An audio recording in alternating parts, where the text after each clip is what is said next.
just that. And it's not as if we're forcing people to apply for this. It's really open for sign-up. So it's really for people who want to be in this, to be part of that team, to be part of that separate non-based team. As compared to the ones in the past where we just appoint people. This one is open for sign-ups, and it's actually, and I plan on holding interviews for this first time, a mid-sem interview, a mid-sem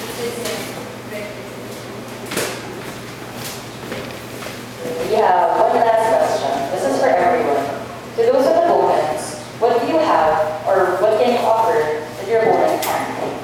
For those without an opponent, why are you the best person for the position?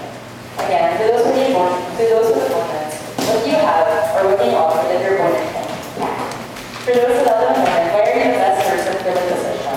We'll start with Paige.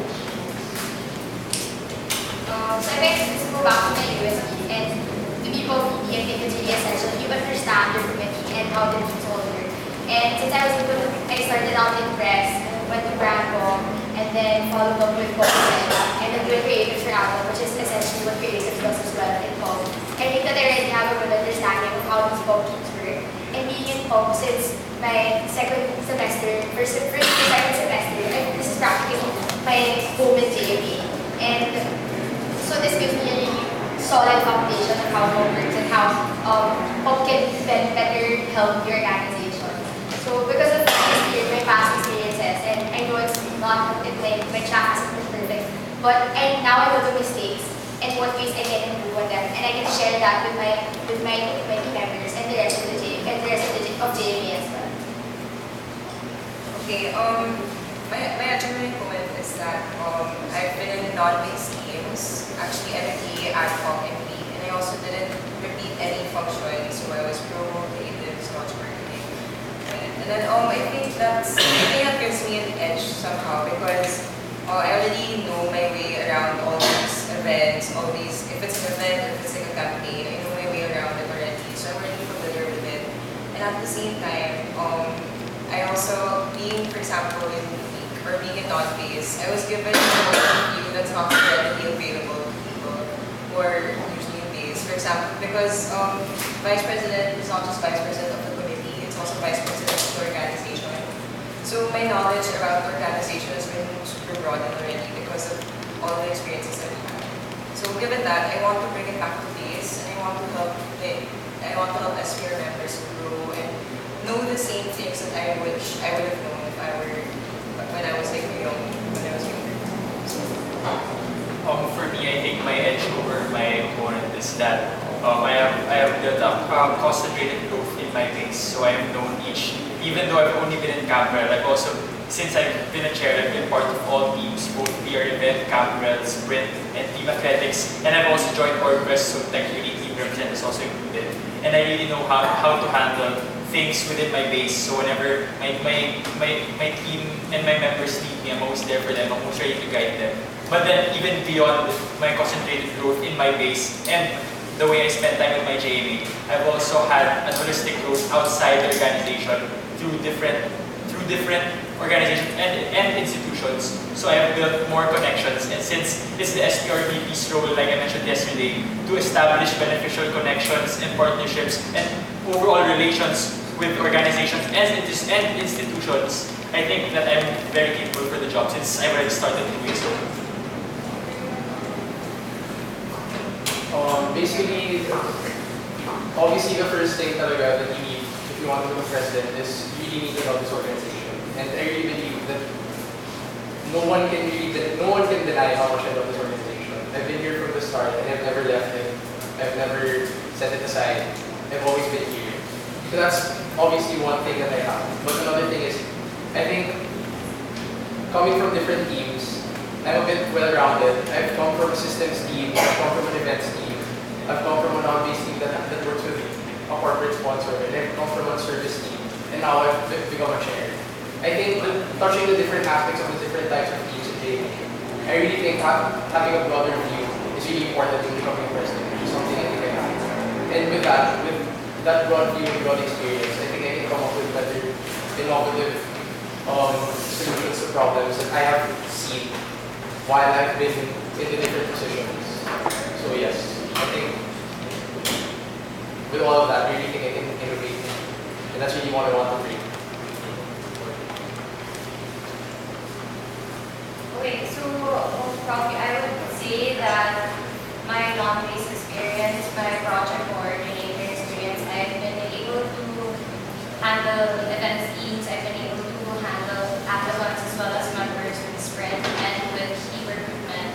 And I was also able to see JMA in a broader perspective, especially being in B2. It helped me see JMA from a different perspective than I had before as an internalized where I saw JMA from an internalized point of view and we helped me see JMA in a other different light. And I would say that my love and dedication and my willingness to learn for this course would set me apart from that.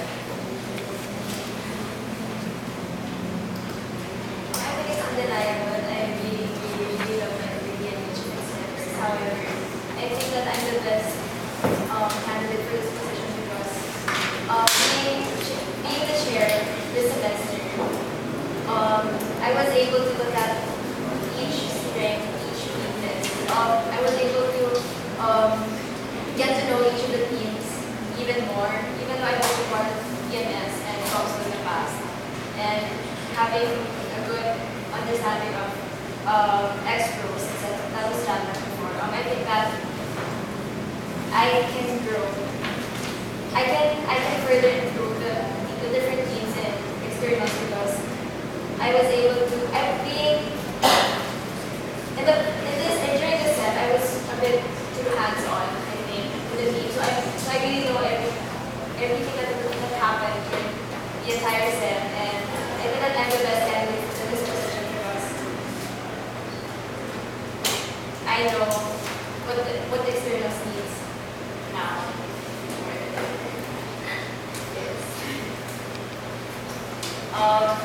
Okay, so,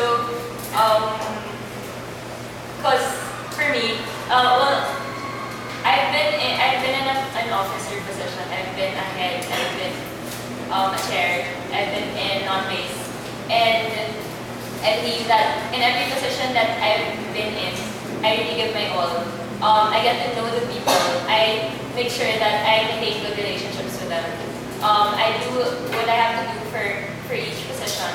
And especially in chair, when I was chair, I really made sure that in each team, I made sure that I knew each person. I knew what the strengths and weaknesses of the team and what needs to be improved, what they wanted to change, who they wanted to be in JMA. I really made sure that I knew each and every one. And what makes me the best for the position is that I think I have good experience already, and I think I know Finn. Even though I haven't been active, like so active, visible last step, I still have been close to the people around. Well, yeah. So to just address my weakness, I was just addressing weakness. I will make sure that I will reach out to the people I haven't reached out yet. I think I would be the best candidate to be vice president of internals because of also my experience in like first I was an officer, then I was a head, then I was in a non-base committee, then I was chair of the committee, and then I went to a non-base, which forced me to be unbiased. So I got a very unique look at my committee. And I also came from being an active member to a visible member to a very active member. So I was able to see internals in a very different light in each occasion. I believe that I am the best candidate because I know what internals needs, what it was, and what it can become. I know what it needs to improve on and what it should be. And I think that's what I